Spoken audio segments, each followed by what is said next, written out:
Queremos saber de usted, queremos saber de su vida. Cuéntenos de dónde viene un pastor. Gracias, sí, claro. Pues yo nací en un hogar católico, como todos, ¿verdad? La mayoría de nosotros guatemaltecos.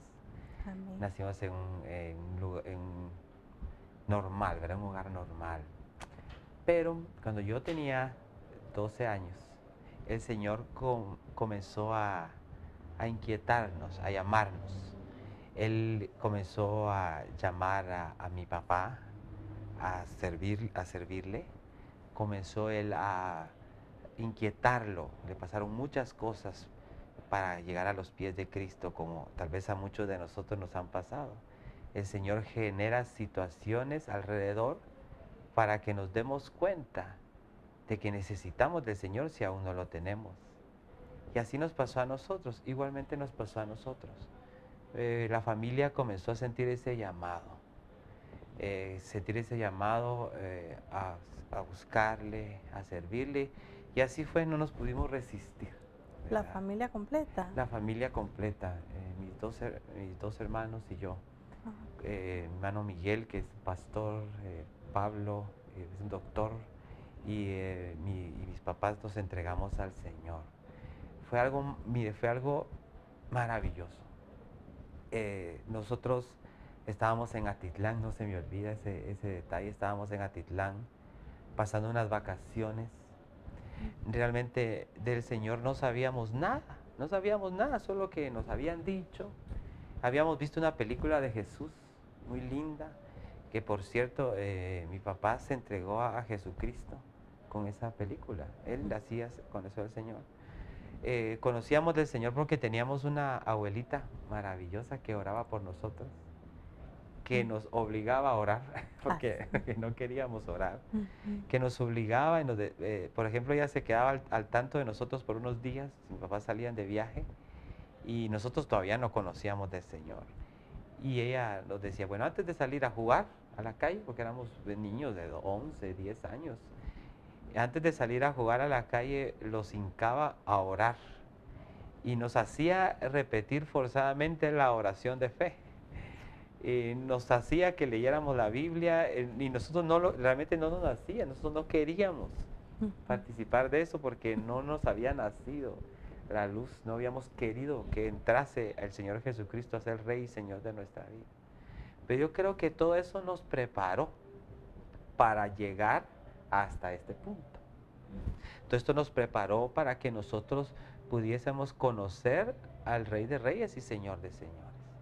Entonces llegó el punto a que yo tenía 12 años y mis papás eran muy jóvenes, y yo le entregué mi vida al Señor. Fue algo maravilloso porque no sabíamos, no teníamos ni un líder, ni un pastor a la par, ni un apóstol, no teníamos a nadie. Solo el Señor mismo se presentó a ese lugar. No sé por qué nos visitó, tuvo misericordia de nosotros, y fue algo maravilloso. La verdad es que nosotros no entendíamos, porque al mismo tiempo que nosotros, imagínense, nosotros el día que conocimos la verdad, la luz, ese mismo día que nosotros reconocimos que era el Señor Jesús nuestro Salvador, ese mismo día pasaron cosas sobrenaturales a nuestro alrededor que nosotros no entendíamos, porque de nosotros salió el mal y vino la luz, y el mal que salió se enojó y comenzó a querer destrozarnos en ese mismo momento, haciendo cosas sobrenaturales que nosotros en ese momento no entendíamos y no sabíamos cómo sacarlas de nosotros. Solo que el Señor tuvo mucha misericordia de nosotros, y preguntando a la gente, mire, fíjese que nos está pasando esto y lo otro en la casa, nos mueven las cosas y no sabíamos qué hacer. Entonces nos explicaron, mire, fíjese que usted tiene que hacer esto, tiene que orar así y de tal forma para poderlos sacar. Y gracias a Dios después de la tormenta, viene la paz, viene la calma, ¿verdad? Dice el Señor que uno va a llorar de noche, pero en la mañana va a venir el gozo, va a venir la alegría, y a veces el Señor permite eso, ¿verdad? Que el Señor nos deja un momento solos, permite que nos pasen cosas para que lo conozcamos mejor, ¿verdad? Bueno, y continuamos así. Yo continué mi vida tratando de servir al Señor como un adolescente, pero no llegó, fíjese que fue bien curioso porque no era mi tiempo. O yo no más bien, no era mi tiempo. Yo no quise que ese fuera mi tiempo, porque yo me aparté de los caminos del Señor. Siendo cristiano, habiendo conocido la verdad, habiendo conocido la luz, habiéndolo probado, habiendo bebido de su agua y comido de su pan, me aparté del Señor, aún siendo cristiano, ya de otra forma. Me aparté en el sentido de que iba a la iglesia, yo creo que era peor, porque iba a la iglesia, decía que estaba bien, me recuerdo que era maestro de escuela dominical, pero realmente no vivía para el Señor. Me dejaba influenciar por los amigos. Y eso, mire, ese fue mi punto, ¿verdad? Que yo no fui lo suficientemente fuerte para saber conquistar a mis amigos, sino que los amigos me conquistaron a mí. Entonces, cuando los amigos me conquistaron a mí, yo hacía lo que mis amigos me pedían. Siendo un joven, yendo a la iglesia, tratando de servir a Cristo, iba el domingo a la iglesia y le decía, Señor, perdóname. Y entre semana acudía a las cosas que me pedían los amigos. Y ese fue, yo creo que el error más grande, pero del error que pude aprender. Y el error que ahora le enseño a mi iglesia, la que el Señor me permite pastorear, que les enseño que tenemos que ser firmes y cómo debemos de ser firmes en el Señor. ¿Por qué? Porque la persistencia, el lograr ser fiel al Señor con persistencia, eso va a dar el éxito. No es de que seamos débiles, de que caigamos, porque 7 veces va a caer el justo, pero de que seamos persistentes para seguir adelante y triunfar.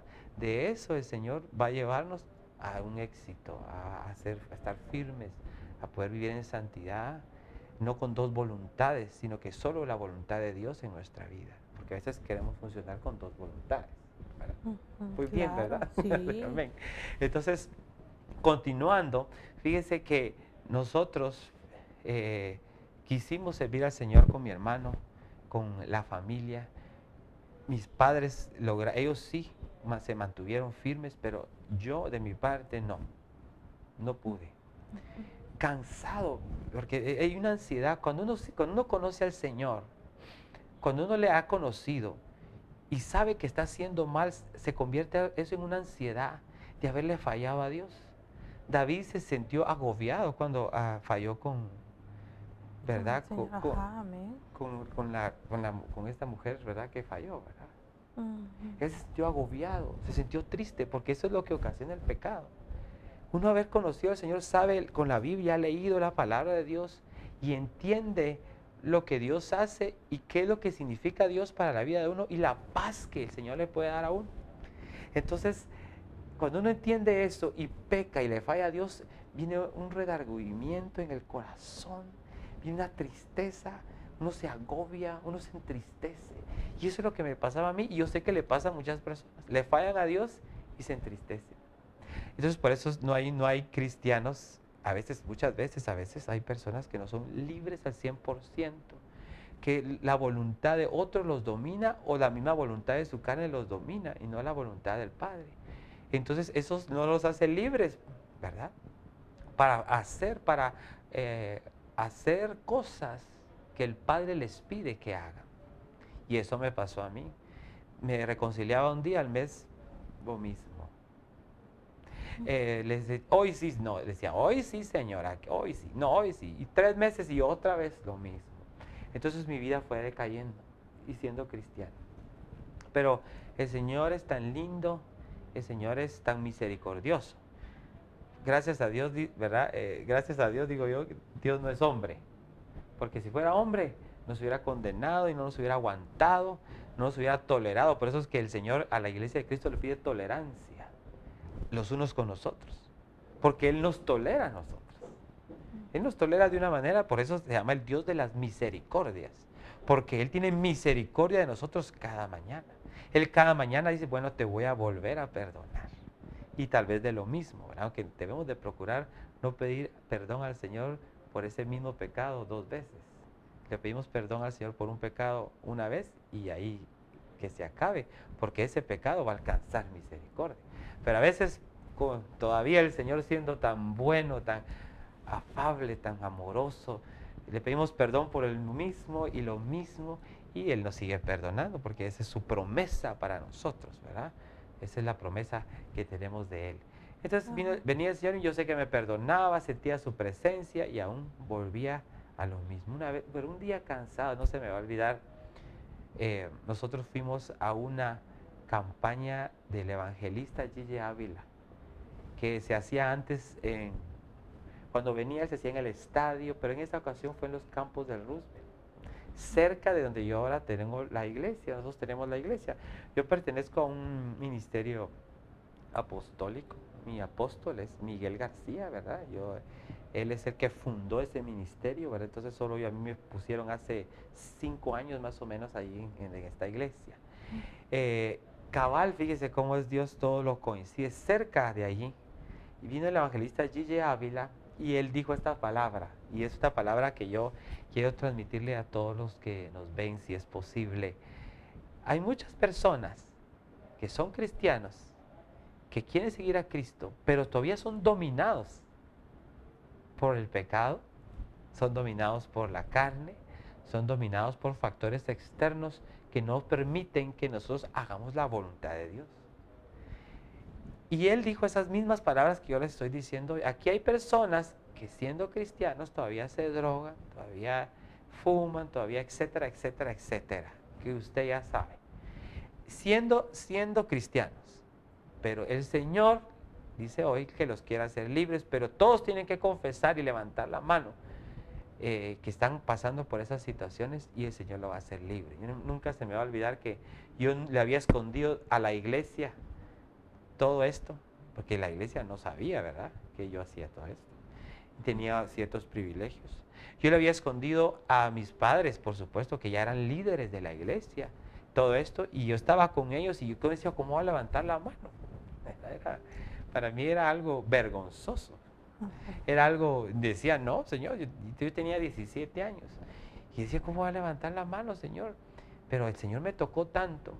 Y confesé y logré levantar la mano a escondidas de mis padres. Mire, yo levanté la mano así por un lado, no sé cómo le hice, pero la cosa es que no vieron ellos. Y sabe una cosa, ese día el Espíritu Santo me tocó. Al mes seguí igual. Escúchenme bien, al mes seguí igual. Pero seguí perseverando y pidiéndole al Señor. A los 2 meses seguí igual. A los 3 meses el Señor me visitó. Todo salió a luz, todo el mundo sabía cómo yo era. Y entró algo que dice la Biblia, que es una afrenta, es una vergüenza por haber fallado. Por eso es que a veces las personas, cuando se les sabe su pecado, en lugar de decirle al Señor, me humillo y me arrepiento para poder salir adelante, se alejan. Por ejemplo, cuando a Moisés le dijo el Señor, voy a quitar mi presencia de ustedes porque ustedes son un pueblo de dura cerviz.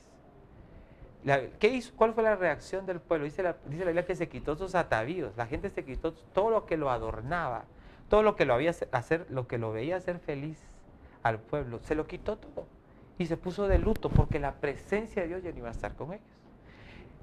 Entonces, ¿qué pasa? Cuando uno sale a luz el pecado, cuando uno reconoce que ha fallado, eso es maravilloso. Y a veces cuando lo hace público, tiene más efecto.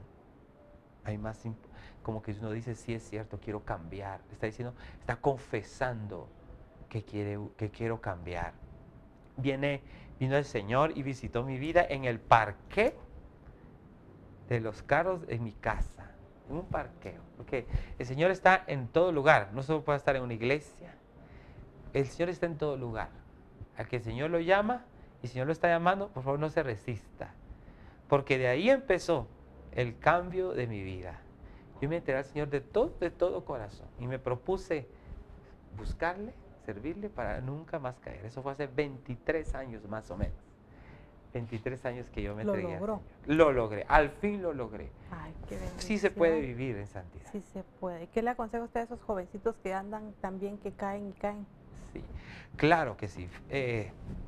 Hay muchos factores, pero yo creo que la clave es la perseverancia. La clave para el éxito es la perseverancia. Y que busquen ayuda. Sí, busquen ayuda. Yo creo que hay siervos de Dios, líderes, pastores que pueden y están listos para atender a nuestra ayuda. Es necesario que no se queden con eso guardado, que lo exterioricen, que lo confiesen, que digan que necesitan ayuda, que le digan a sus líderes espirituales que necesitan de alguien que les pueda tender la mano para salir adelante. Y sí se puede vivir en santidad, sí se puede. No es algo para los monjes o para los que están recluidos en un lado que no miran a nada. No, es algo que Dios nos lo puede dar a todos. Porque Dios pone parámetros que nosotros tenemos que cumplir. Y si Él puso esos parámetros, Él sabe que todos los podemos cumplir. No solo para un grupo exclusivo. Lo que pasa es que no todos están dispuestos a pagar el precio para cumplir esos parámetros.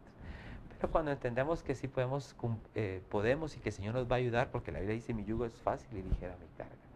Cuando entendemos que es fácil y que con la ayuda del Señor lo podemos lograr, lo logramos. ¿Por qué es necesario vivir una vida para el Señor en santidad y conforme a su voluntad? Para que podamos reflejar el reino de Dios aquí en la tierra.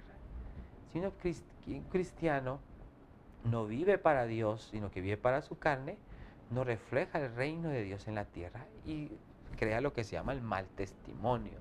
Y el mal testimonio pues hace que el cuerpo de Cristo se avergüence. Dice la Biblia que muchos desnudan el cuerpo de Cristo. Esa desnudez Cristo ya la vivió cuando murió en la cruz, porque cuando Cristo murió en la cruz lo vemos como un taparrabos, ¿verdad? Pero realmente Él estaba desnudo, así era el castigo que los romanos exigían. Pero esa desnudez ya no tenemos que volver a hacérsela pasar al cuerpo de Cristo. Tenemos que vestirlo, poner vestiduras blancas y así lograr que avance el reino de Dios. Por eso dice el Padre nuestro, venga tu reino y hágase tu voluntad en la tierra, la de los cielos, aquí en la tierra. Y eso es vivir en santidad. El reino de Dios aquí en la tierra con nosotros, haciendo nosotros la voluntad del Señor de señores y Rey de reyes. Entonces vine yo y le entregué mi vida al Señor. Me entregué de mi vida al Señor. Me enamoré de Cristo, que salió de mi corazón el predicar el Evangelio. Fíjese, pues yo me subí a las camionetas. Mire, el Señor me visitó y yo no podía dejar de predicar el Evangelio. Entonces dije, bueno, voy a predicar el Evangelio.